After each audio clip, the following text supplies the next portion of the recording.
Hi, this is Dave. I'd like to do a video today about prophecy and judgment.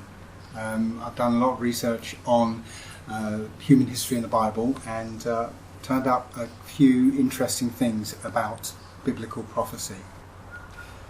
So, to start with, the Bible, as it's called, the Book of Remembrance is a book written by the Hebrew Israelites for the Hebrew Israelites of this time. And it's a real book of law, history and guidance. One of the things that a lot of people don't want to acknowledge is the fact that Israel is actually Africa. It's actually northeastern part of Africa. It's not the Middle East. There's no such thing as the Middle East. You know, what is it in the middle of or east of? Yeah, it's actually part of the continent of Africa, and it would still be quite obvious if not for the Suez Canal that was cut through and basically separated that sort of northeast eastern area away from the mainland part of Africa. But the area of Israel is Africa, so the people who lived there were not white people. Stands to reason. You know, the ancient Egyptians were not white people. You know, even though every film you see always seems to have white actors cast as the ancient Egyptians, they definitely were not the ancient Egyptians. I could go through a lot of scripture that tells you that the Israelites were black people, but you know, I'll just list a few here.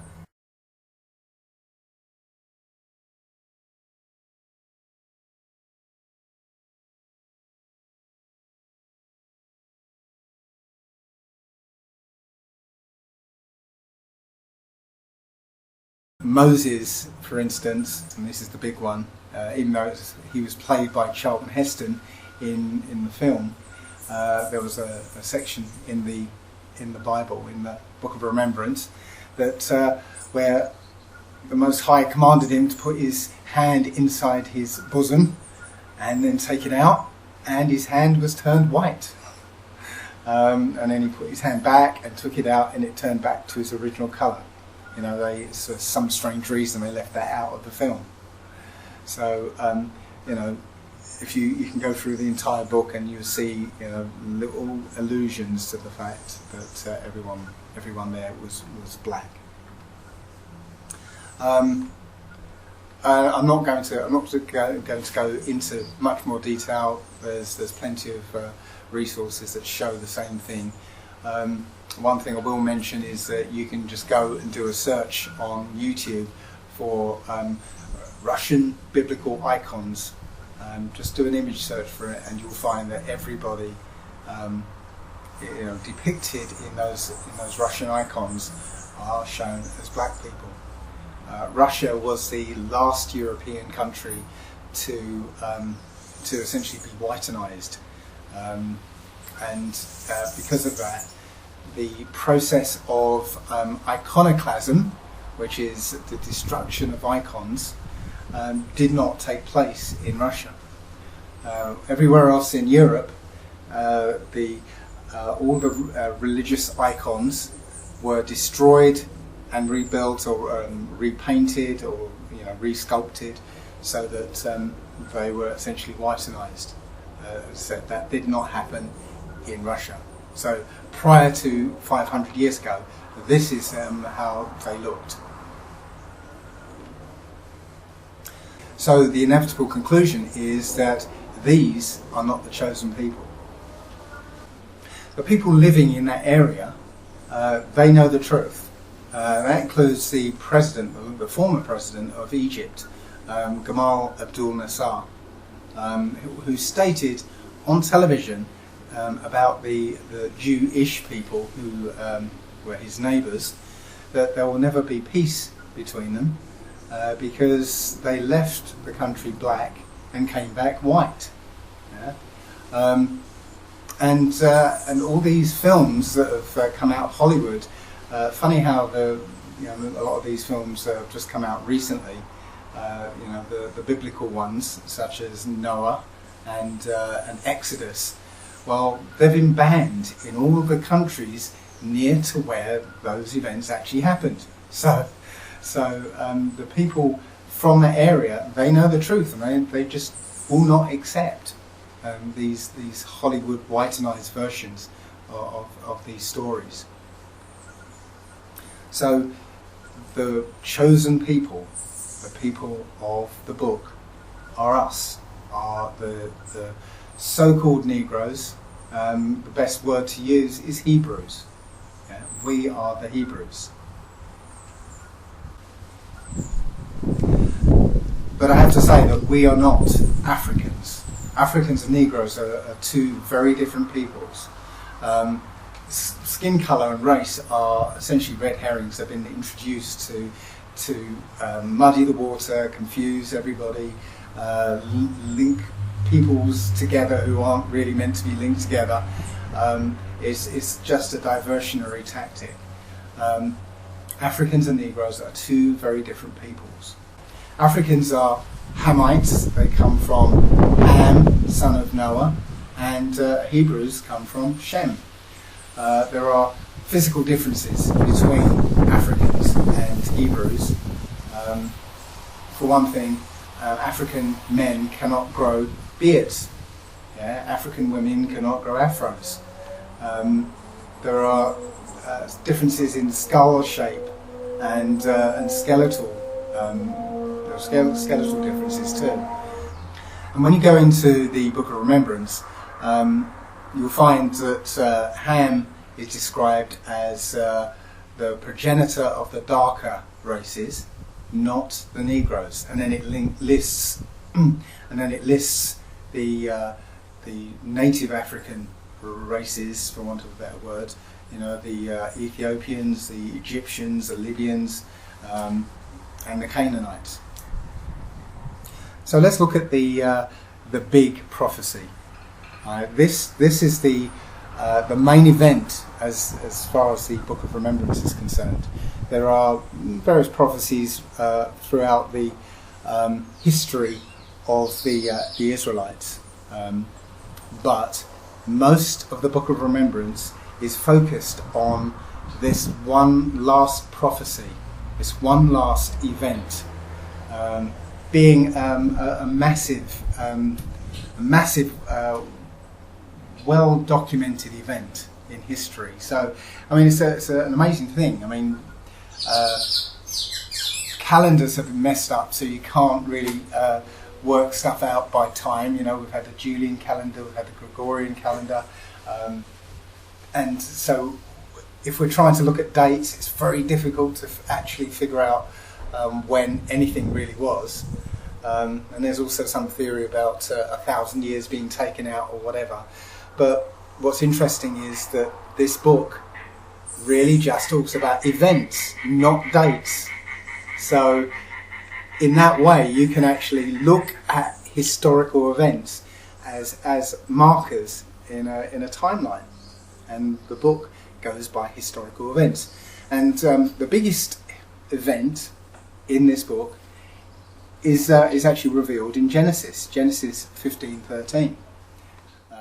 And when the sun was going down, a deep sleep fell upon Abram, and lo, an horror of great darkness fell upon him.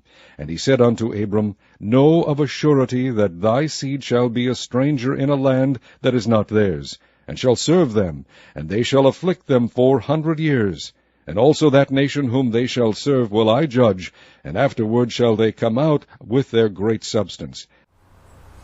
So the 400 years, it's talking about 400 years, and that there will be the children of Israel will be taken in as strangers in a strange land, and be slaves and be afflicted for 400 years. Now, the first thing many will do is look at that and say, well, that already happened in Egypt. Yeah, they were slaves in Egypt for 400 years, and it doesn't apply. Well, as it happens, that's not quite true. They were actually in Egypt for 430 years, And when you actually delve into the text, you find that they arrived in Egypt as guests, given the best of the land. Joseph was second in command from the Pharaoh, and everybody there were dignitaries and people who held high office, and they had the best life in Egypt. And it was only when the new Pharaoh came along, who did not know Joseph, and he decided to oppress the Israelites. So the amount of time that they were in slavery and affliction was only 80 years, essentially the lifetime of Moses, because as the book says, Moses was born at that time when the Pharaoh decided that all the male children should be killed, and so on, if you know the story. So Egypt was not that event that Genesis 15:13 was talking about. There are many other instances you can look at that shows you that this was not the event. Fact is, it says in Deuteronomy 28:68 that they would go into slavery and affliction by boat this time. And the Lord shall bring thee into Egypt again with ships, by the way whereof I spake unto thee. Thou shalt see it no more again. And there ye shall be sold unto your enemies for bondmen and bondwomen, and no man shall buy you. Well, you don't go to Egypt from Israel by boat. You can just walk there. So, again, that's not the one. So, it turns out that the first slaves arrived in Jamestown, Virginia on August 21st, 1619. August 21st, 1619, remember that date. Just so happened that before those slaves were taken from West Africa, a big event happened, a momentous event, a huge sign in the sky. It was an eclipse that occurred on July 11th, 1619, and it was only seen over that area of West Africa. In fact, I guess you could say it was seen all over sub-Saharan Africa. Yeah, it was just the way the actual totality cut across sub-Saharan Africa. Everybody in that whole area would have been able to see at least a partial eclipse. Now, eclipses have always been known as omens, usually bad omens. And in Genesis 1:14, it actually says that the Most High said, And God said, Let there be lights in the firmament of the heaven to divide the day from the night, and let them be for signs and for seasons and for days and years. So we know what the seasons and the days and the years are, but what are the signs? Well, an eclipse is a bloody big sign. But then there was another eclipse just recently in 2017. Now, this was a very interesting eclipse because it was only seen in America. This was a sign in the sky for America, right? And it only touched down in America, and it cut across America, divided America north to south. Where have you heard that before? And it was able to be seen, if it wasn't for the chemtrails, it would have been able to be seen from, by every man, woman and child in America, at least the partial eclipse. But more interestingly, the totality passed through 7 different places called Salem.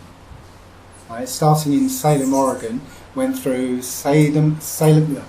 It went through Salem, Indiana, Salem, Wyoming, Salem, Nebraska, Salem, Missouri, Salem, Kentucky, Salem, South Carolina.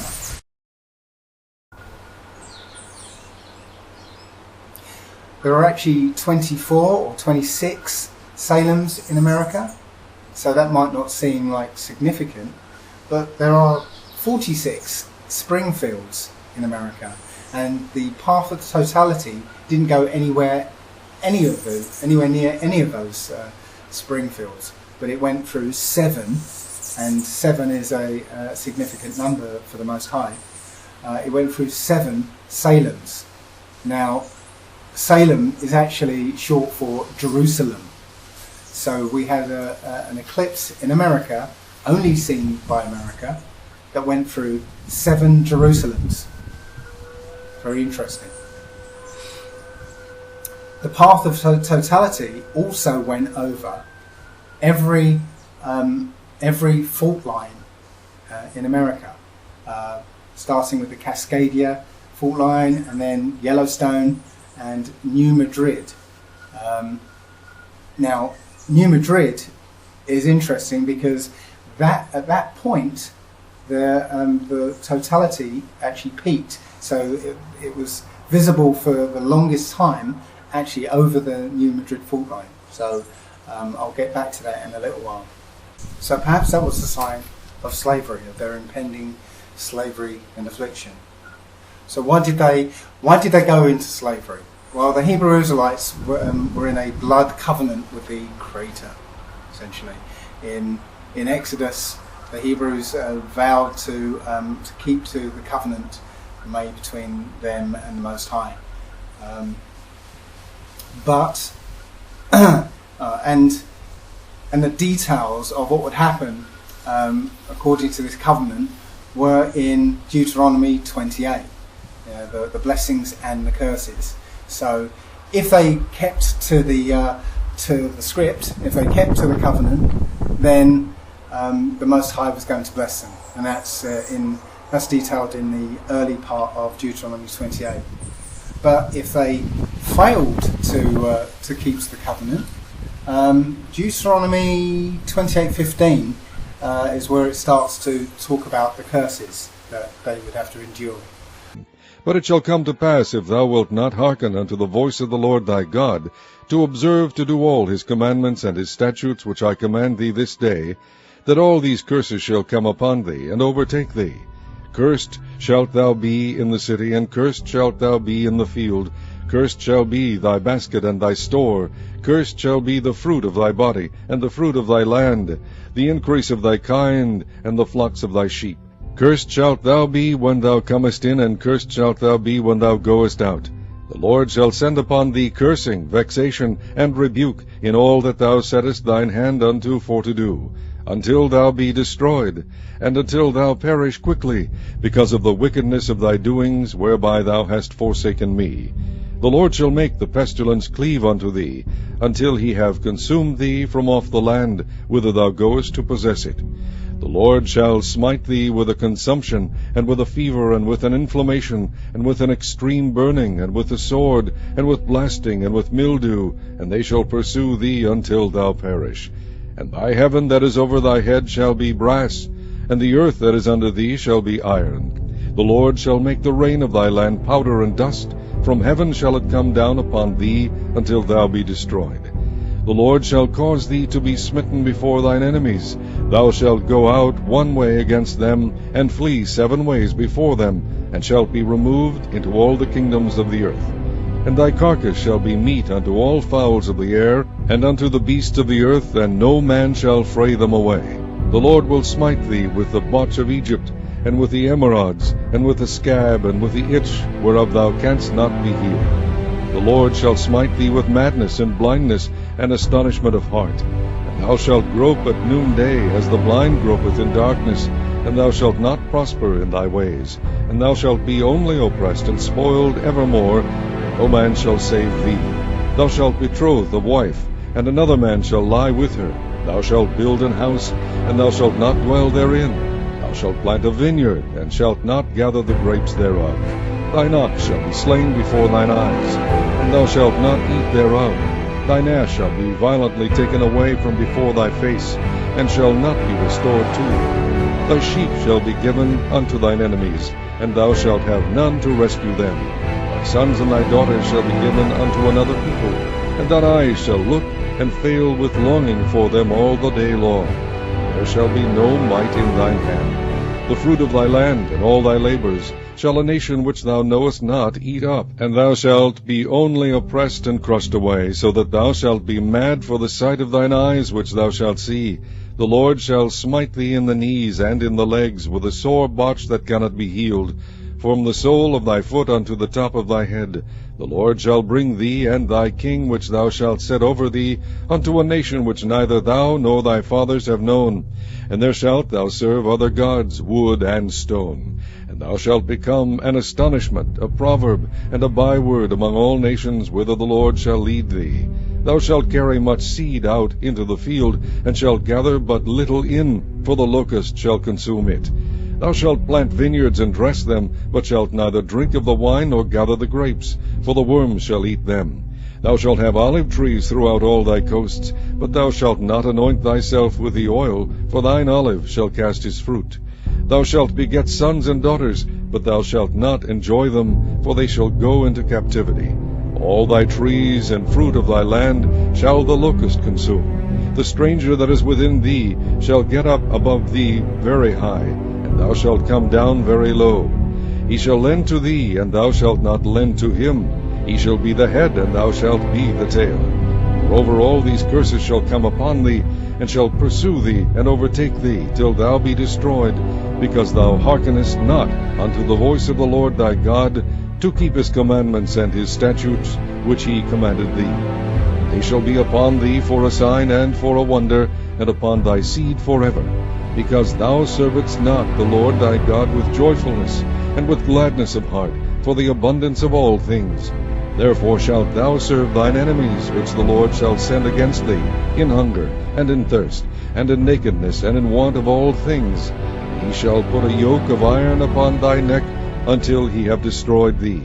The Lord shall bring a nation against thee from far, from the end of the earth, as swift as the eagle flieth, a nation whose tongue thou shalt not understand, a nation of fierce countenance, which shall not regard the person of the old, nor shew favor to the young. He shall eat the fruit of thy cattle, and the fruit of thy land, until thou be destroyed, which also shall not leave thee either corn, wine, or oil, or the increase of thy kine, or flocks of thy sheep, until he have destroyed thee. And he shall besiege thee in all thy gates, until thy high and fenced walls come down, wherein thou trustedst throughout all thy land. And he shall besiege thee in all thy gates throughout all thy land, which the Lord thy God hath given thee. And thou shalt eat the fruit of thine own body, the flesh of thy sons and of thy daughters, which the Lord thy God hath given thee in the siege, and in the straitness wherewith thine enemies shall distress thee. So that the man that is tender among you, and very delicate, his eye shall be evil toward his brother, and toward the wife of his bosom, and toward the remnant of his children which he shall leave, so that he will not give to any of them of the flesh of his children, whom he shall eat. Because he hath nothing left him in the siege, and in the straitness wherewith thine enemies shall distress thee in all thy gates. The tender and delicate woman among you, which would not adventure to set the sole of her foot upon the ground for delicateness and tenderness, her eye shall be evil toward the husband of her bosom, and toward her son, and toward her daughter, and toward her young one that cometh out from between her feet, and toward her children which she shall bear. And she shall eat them for want of all things secretly in the siege, and straitness wherewith thine enemies shall distress thee in thy gates. If thou wilt not observe to do all the words of this law that are written in this book, that thou mayest fear this glorious and fearful name, the Lord thy God, then the Lord will make thy plagues wonderful, and the plagues of thy seed even great plagues, and of long continuance, and sore sickness, and of long continuance. Moreover, he will bring upon thee all the diseases of Egypt, which thou wast afraid of, and they shall cleave unto thee. Also every sickness and every plague which is not written in the book of this law, them will the Lord bring upon thee, until thou be destroyed. Ye shall be left few in number, as ye were as the stars of heaven for multitude, because thou wouldest not obey the voice of the Lord thy God. And it shall come to pass, as the Lord rejoiced over you to do you good, and to multiply you, so the Lord will rejoice over you to destroy you, and to bring you to naught. And ye shall be plucked from off the land whither thou goest to possess it. And the Lord shall scatter thee among all people, from one end of the earth even unto the other. And there thou shalt serve other gods, which neither thou nor thy fathers have known, even wood and stone. And among these nations shalt thou find no ease, neither shall the sole of thy foot have rest, but the Lord shall give thee there a trembling heart, and failing of eyes, and sorrow of mind. And thy life shall hang in doubt before thee, and thou shalt fear day and night, and shalt have none assurance of thy life. In the morning thou shalt say, Would God it were even! And at even thou shalt say, Would God it were morning! For the fear of thine heart wherewith thou shalt fear, and for the sight of thine eyes which thou shalt see. And the Lord shall bring thee into Egypt again with ships, by the way whereof I spake unto thee. Thou shalt see it no more again. And there ye shall be sold unto your enemies for bondmen and bondwomen, and no man shall buy you. Give me that weapon. Give me what? Get out!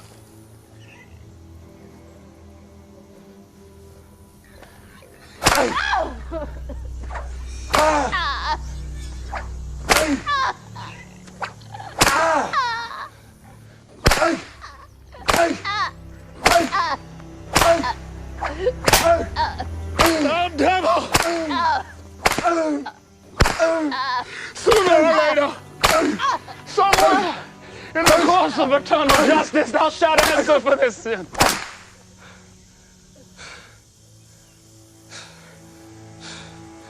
Sin. There is no sin. Man does how he pleases with his property.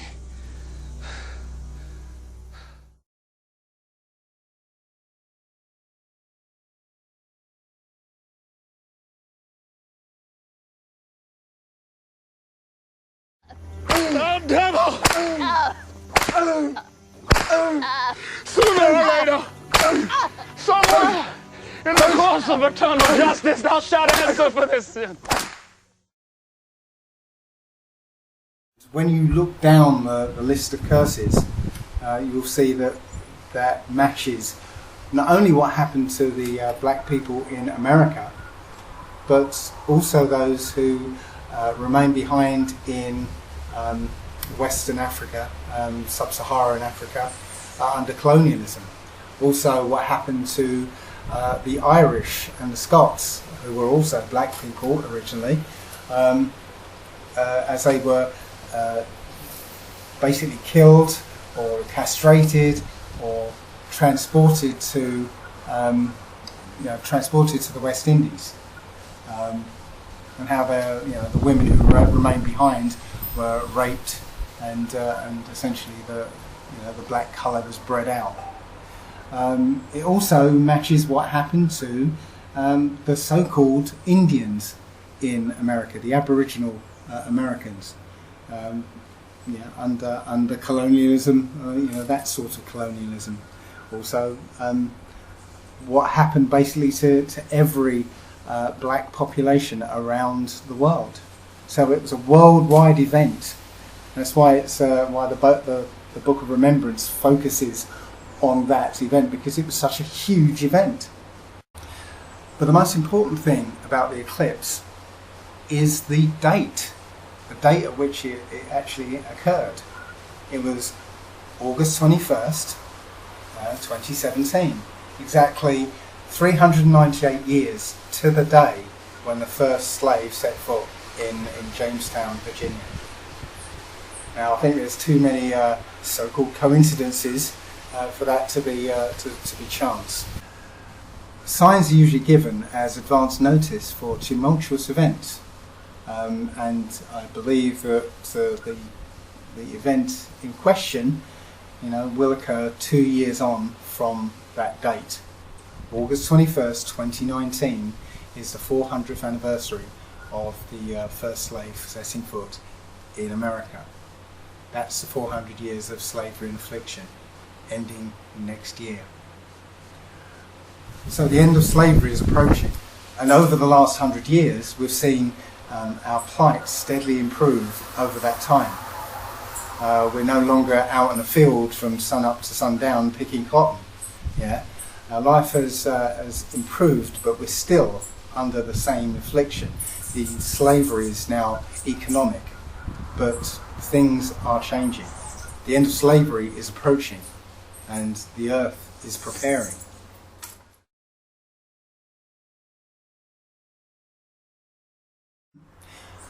The white population around the world has collapsed. This story came out in 2013 in the Washington Post, and it talks about how white deaths outnumber births for the first time. That was back in 2013. The white birth rate in America has declined significantly since then, and not only in America, in all white-controlled countries, the populations have actually collapsed. As you can see here, the fertility rate in Europe has been below replacement rate for several generations, and it's mathematically impossible for a population that's at 1.6 to ever come back. Mr. President, demographers tell us that in order to sustain itself, a population needs a birth rate of 2.1 live births per woman. In the whole of Europe, the only country that is reproducing at sustainability level is Albania, or Turkey if you count Turkey as a European country. Nowhere else. Europe, including European Russia, is scheduled, according to one UN report, to lose 100 million people over the next 40 years. Germany alone is going to see a shrinkage of its population of 20 million. These are not projections about what might happen if we don't do something. If you like, there's nothing we can do about it now. The decline in birth rates has already happened. The only question is how we deal about it. And we now face a choice between demographic collapse or importing 100 million people to sustain our numbers and pay our pensions. This should be the top issue in Europe, and it's not one that we're going to address by arguing about changes. This is what's known as an exponential decline. Now, people have trouble visualizing what an exponential decline actually means. So here's a little illustration.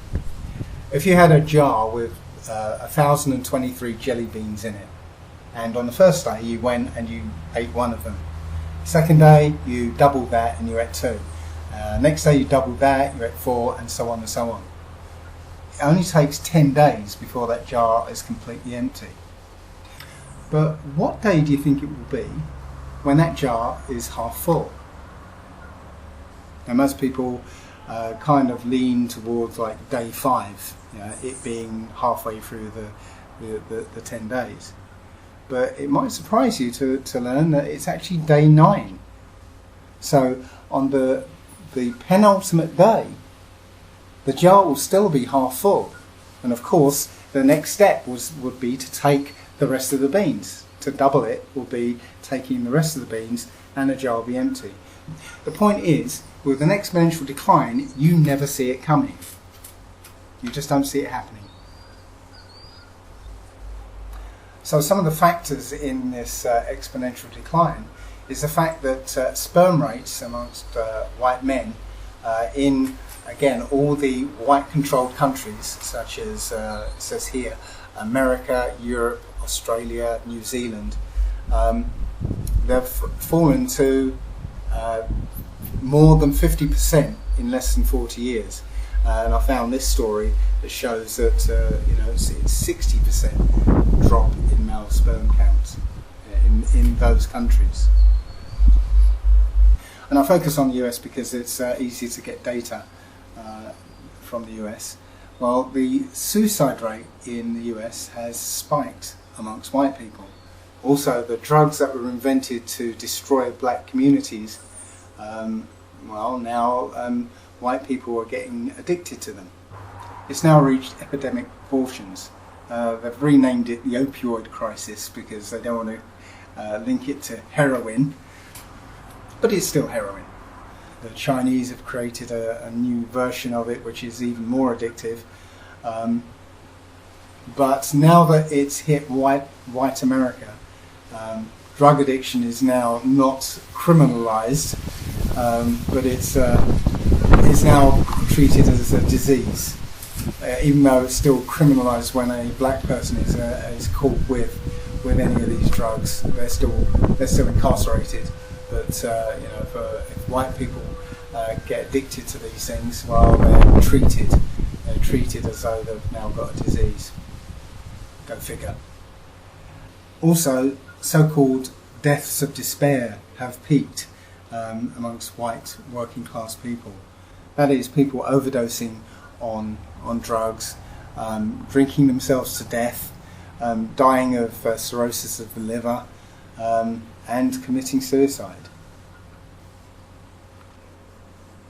There's also another factor that plays into this. When I was a child, I seem to remember that the sun was a golden yellow colour, and you could comfortably look at it. Now, over the last few years, I've noticed that the sun is an intense white colour, and it's now very intense on the skin as well. And I found this story in the Telegraph. It says that the Earth is getting hotter because the sun is burning more brightly than at any time during the past 1,000 years, according to some new research. The sun has been at its strongest for over the past 60 years and may now be affecting global temperatures. Climate change, anyone? The sun is in a changed state. It is brighter than it was a few hundred years ago, and this brightening started relatively recently, in the last 100 to 150 years. And you can see here that the 5 hottest years on record since records began have all occurred since 2011. So it's not my imagination. The sun is getting more and more intense. Now, the consequences of that is that people without melanin in their skin are starting to die off in record numbers of skin cancer and getting 2nd and 3rd degree burns. The health news story that is making news tonight in this country. In the 143-year history of the Office of the Surgeon General, this has never happened. It's an urgent warning about skin cancer prompted by a 200% increase since the 1970s. The sharpest rise is among young people. That's what led the Surgeon General to declare today, for the first time ever, that UV radiation is bad for people and all people need to take immediate action. We get our report tonight from our Chief Medical Editor, Dr. Nancy Snyderman.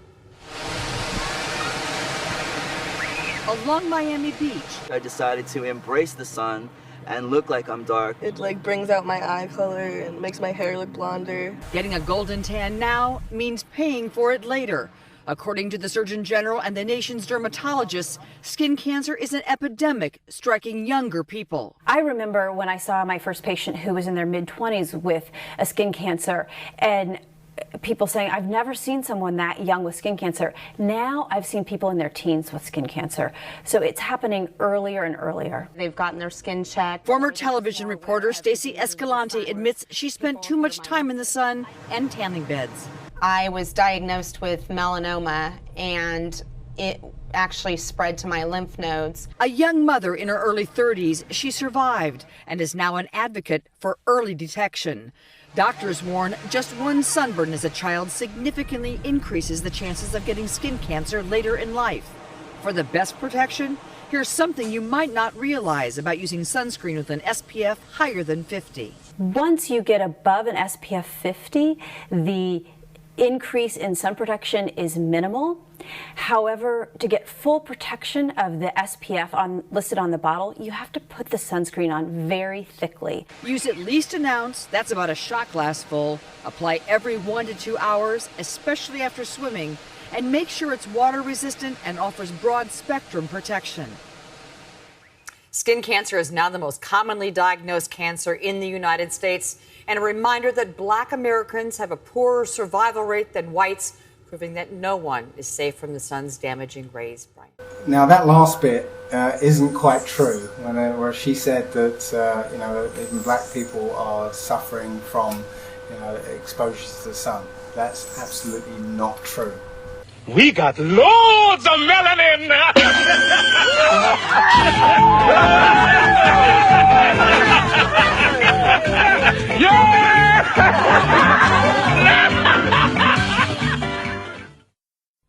Black skin has naturally excellent protection from the sun. White skin needs the extra help of a sunscreen like UV.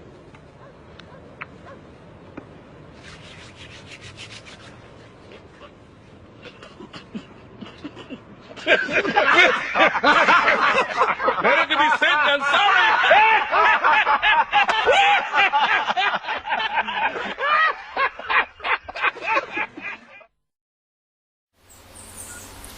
Now, this story in the Daily Mail is of a runner who ran the length of Hadrian's Wall in Scotland.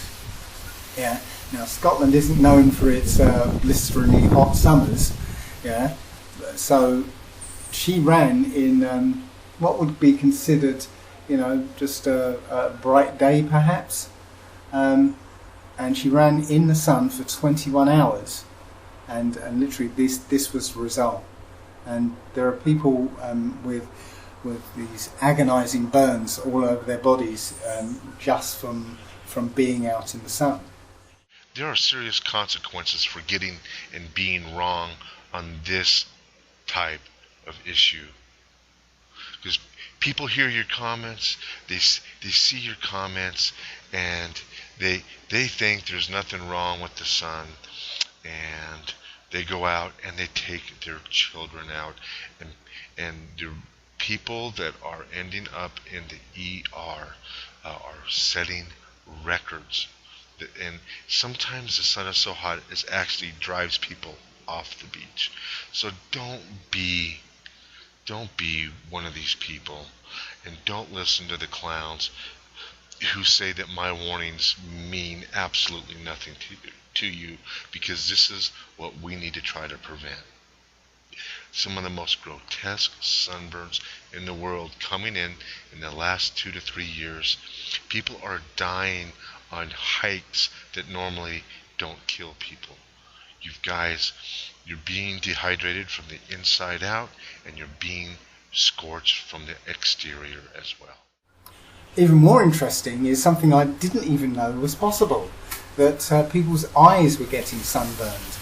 In this article here about eye sunburn, well, it gives you a picture here to illustrate of somebody with a slightly red eye. But that's not exactly what we're talking about here. Now, this is eye sunburn, or one calls it corneal flash burn. Yeah, but this is literally what happens, when certain people are in the sun for too long. The next event that I'd like to speak about is called the Day of Vengeance. Now, this is a controversial idea because it can be and has been taken as an allegorical or metaphorical event. That is, in Ezekiel 37, the one interpretation is that the children of Israel will be risen up and and begin to remember who they are. That's the idea of the dry bones. Can these dry bones live? And they get flesh on them, and the breath of life is given to them. And the Christian apologists will say that means that the children of Israel will remember who they are and live again. Chapter 37. The hand of the Lord was upon me, and carried me out in the spirit of the Lord, and set me down in the midst of the valley which was full of bones, and caused me to pass by them round about. And behold, there were very many in the open valley, and lo, they were very dry. And he said unto me, Son of man, can these bones live? And I answered, O Lord God, thou knowest. Again he said unto me, Prophesy upon these bones, and say unto them, O ye dry bones, hear the word of the Lord. Thus saith the Lord God unto these bones, Behold, I will cause breath to enter into you, and ye shall live. And I will lay sinews upon you, and will bring up flesh upon you, and cover you with skin, and put breath in you, and ye shall live, and ye shall know that I am the Lord. So I prophesied as I was commanded. And as I prophesied, there was a noise, and behold, a shaking, and the bones came together, bone to his bone. And when I beheld, lo, the sinews and the flesh came up upon them, and the skin covered them above, but there was no breath in them. Then said he unto me, Prophesy unto the wind, prophesy, son of man, and say to the wind, Thus saith the Lord God, Come from the four winds, O breath, and breathe upon these slain, that they may live. So I prophesied as he commanded me, and the breath came into them, and they lived, and stood up upon their feet, an exceeding great army. Then he said unto me, Son of man, these bones are the whole house of Israel. Behold, they say, Our bones are dried, and our hope is lost. We are cut off from our parts. Therefore prophesy and say unto them, Thus saith the Lord God, Behold, O my people, I will open your graves, and cause you to come up out of your graves, and bring you into the land of Israel. And ye shall know that I am the Lord, when I have opened your graves, O my people, and brought you up out of your graves, and shall put my spirit in you, and ye shall live, and I shall place you in your own land. Then shall ye know that I, the Lord, have spoken it, and performed it, saith the Lord. But from my research into Paleo-Hebrew, Paleo-Hebrew is a concrete language. It means what it says. So there is no allegory or metaphor employed in that language. So it does lend weight to the literal interpretation, and that is the Hebrew Israelites who were slain, murdered, hung, maimed, raped over the last 400 years will come back to life and be seeking vengeance. Now, that might seem like a science fiction idea, but just so happens that in 2012, the Department of Homeland Security went out and bought 1.6 billion rounds of ammunition. That's more rounds than needed to shoot every man, woman and child in America. You know, why would they need that much ammo? But more significantly is that the ammunition they bought was hollow point bullets. Now, if you were going to try and shoot something that couldn't be killed, hollow point bullets are what you'd use because they literally explode on contact. So literally ripping the body apart. Very interesting. Also, the US military has been conducting drills for the zombie apocalypse. And there are plans for combating zombies, not only in America but in Britain too. And the Centre for Disease Control has a zombie preparedness plan in action. So, what is that? Where do zombies come in? Unless they're actually planning for the events in Ezekiel 37. Republican Senator Tom Coburn triggering our Washington Watchdog report, and ABC's Jonathan Karl has what is in his report. The zombie apocalypse. This isn't some really bad B movie. It's an actual scene from the 2012 Counterterrorism Summit attended by law enforcement officials around the country. Summit tickets, $1,000 a pop, paid for with your tax dollars. The zombies look scary, but organizers say the skit was solely to add levity to an otherwise serious meeting on protecting the homeland.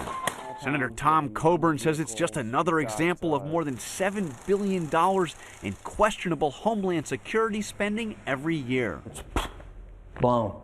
Wasted. In a new report, Coburn cites example after example, including nearly $30,000 for an underwater robot in Columbus, Ohio, the $69,000 hovercraft for Indianapolis, and this, the sleepy town of Keene, New Hampshire, citing the need to secure its annual Pumpkin Festival, was awarded a grant to buy a Bearcat armored vehicle, price tag nearly $250,000.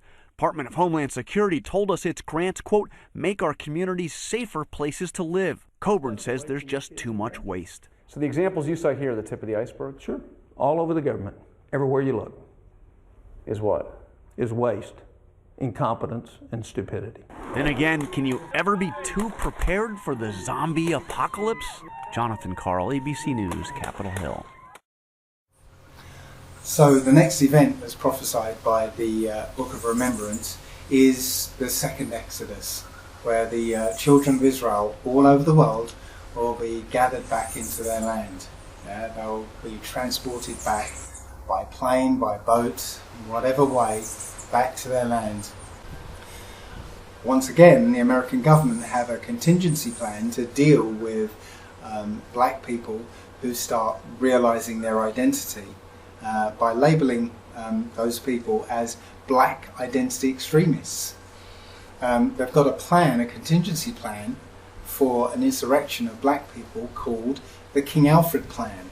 And this plan was updated in 1984 by President Ronald Reagan in an addition to the King Alfred Plan called Rex 84, Readiness Exercise 1984, that's what it stands for. So that plan includes the rounding up and interring of black people and eventual extermination. And Rex 84 basically extended that plan to Hispanics and poor white people. Now, these contingency plans have been at the ready since the civil rights movement. Now, this is where Donald Trump comes in. I think he's the wild card in all this. If Hillary Clinton had got into power, I have no doubt that we'd probably be in the middle of the King Alfred Plan right this moment. However, I see Donald Trump as the new King Cyrus. King Cyrus the Great was the new Persian king who took power during the Babylonian captivity. So this new Persian king came into Babylon, and he was the one who let the Israelites go back to their land and rebuild the temple. Donald Trump is essentially the new Babylonian king, new king of Babylon, who I believe, instead of enacting the King Alfred Plan, is likely to say, get out. You know, you black people don't like it here, get out. And I think he's the one who's going to start sending the people back to their land, just as King Cyrus did.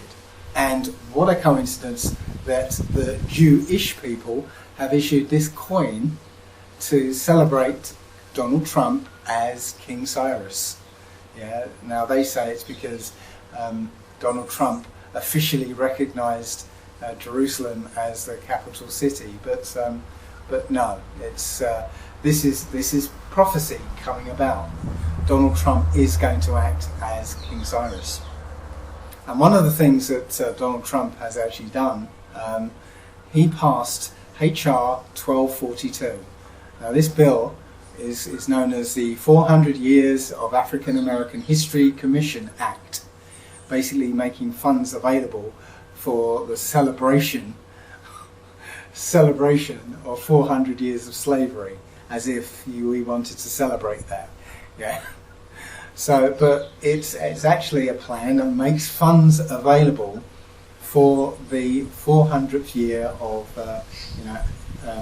so-called African Americans in America. And this brings me to the last stumbling block. It's religion. And the Book of Remembrance actually says very clearly, and while you're in captivity, you shall serve other strange gods, which neither you or your fathers have known, even gods of wood and stone. And I hardly think it's a coincidence that the two religions that have ensnared our people are the religion of wood, the wooden cross, Christianity, and the religion that worships the black Kaaba stone in Mecca, Islam.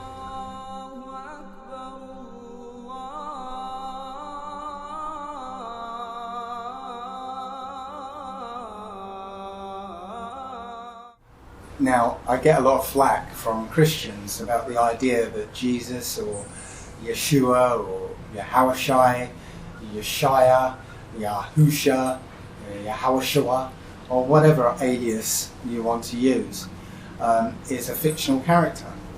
But at every turn, the New Testament contradicts the Old Testament, the Book of Remembrance, with pretty much everything about the Jesus story. In Deuteronomy it says that every man shall die for his own sins. So it doesn't make any sense that somebody will come along and die for the sins of everybody. Yeah, the Most High has already spoken.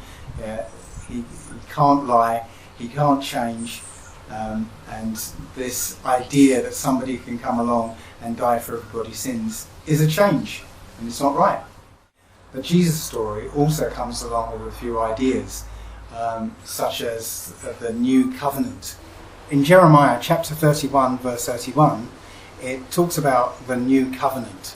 And this is what the Christians latch onto and say, well, that's where Jesus came in. Behold, the days come, saith the Lord, that I will make a new covenant with the house of Israel and with the house of Judah.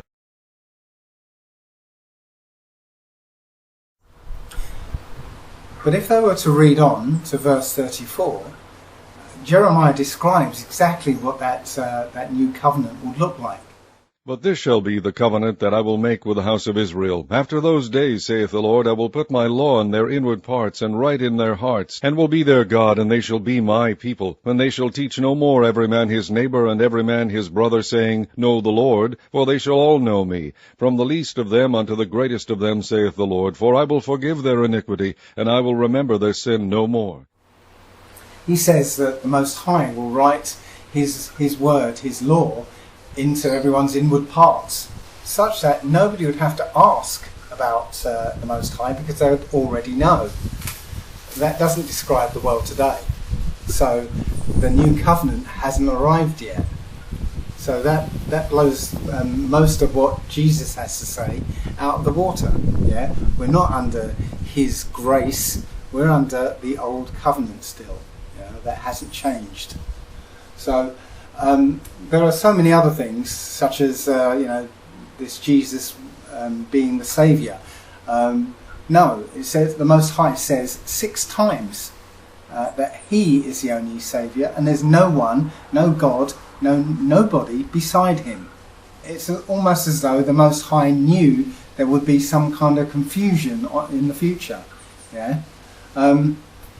As I said, there's so many aspects to this. I'm going to have to do a whole video about Jesus, and I've been promising that for ages, I know, but I will get to it. No, the Book of Remembrance is essentially anti-Jesus. It's anti-Christ. Yeah, and it makes it very obvious that the New Testament was tacked on the end to deceive the children of Jacob. But it says in Ezekiel 20 verse 35 that he will bring us back into a wilderness, the wilderness of people, where he will plead with us face to face. And when the Most High said he will plead with somebody, he's not going to beg. Yeah, he's going to actually get rid of people who are, and this is my speculation, he was going to get rid of people who are worshipping other gods, including his new Jesus God. So then we come to the actual final destruction of Babylon, and that's prophesied in the Book of Remembrance.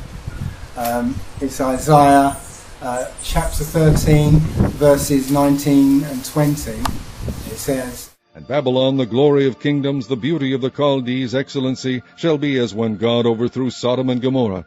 It shall never be inhabited, neither shall it be dwelt in from generation to generation. Neither shall the Arabian pitch tent there, neither shall the shepherds make their fold there.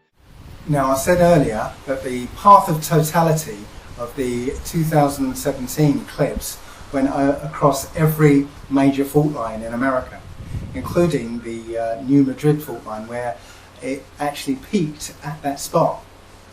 Well, strangely enough, it just so happens that 7 years on from that first eclipse will be a second eclipse in 2024, which actually crosses the first eclipse exactly in that spot, over the New Madrid fault line. Now, whether it's a series of earthquakes or the super volcano, which I believe is over Yellowstone Park, but still it's part of the same fault line, whether that super volcano erupts and covers the entire of America in burning hot lava, or it's just earthquakes, devastating earthquakes, doesn't matter. I think that will be the total destruction of the United States. That will be the judgment of the United States. So let's just recap the prophecy timeline. So the Book of Remembrance predicts the Hebrew enslavement and affliction for 400 years. And that enslavement and affliction appears to have started in 1619, where those Hebrews down in West Africa saw a sign in July of that year. The first Hebrew slave arrived in America on August 21st, 1619.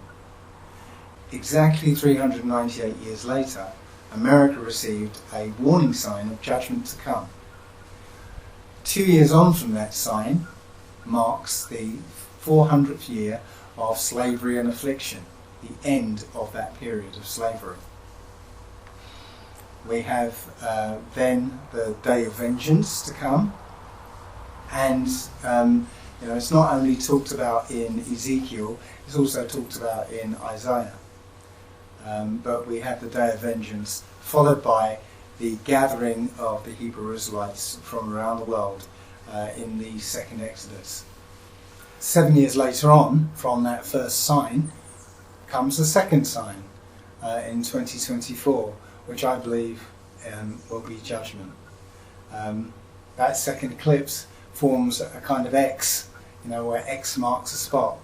And again, is it coincidence that the X, or the Hebrew letter Ta, which actually means sign, also has a numerical value of 400. Yeah, so make of that what you will.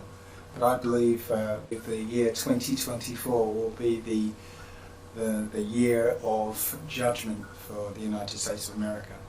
The sun shall be darkened in his going forth, and the moon shall not cause her light to shine. And I will punish the world for their evil, and the wicked for their iniquity. And I will cause the arrogancy of the proud to cease, and will lay low the haughtiness of the terrible. So, exciting times, yeah? Lots of interesting things going on, and what can I say? Hebrews, get your popcorn out, because the next few years are going to be very interesting indeed. Thanks a lot. Bye.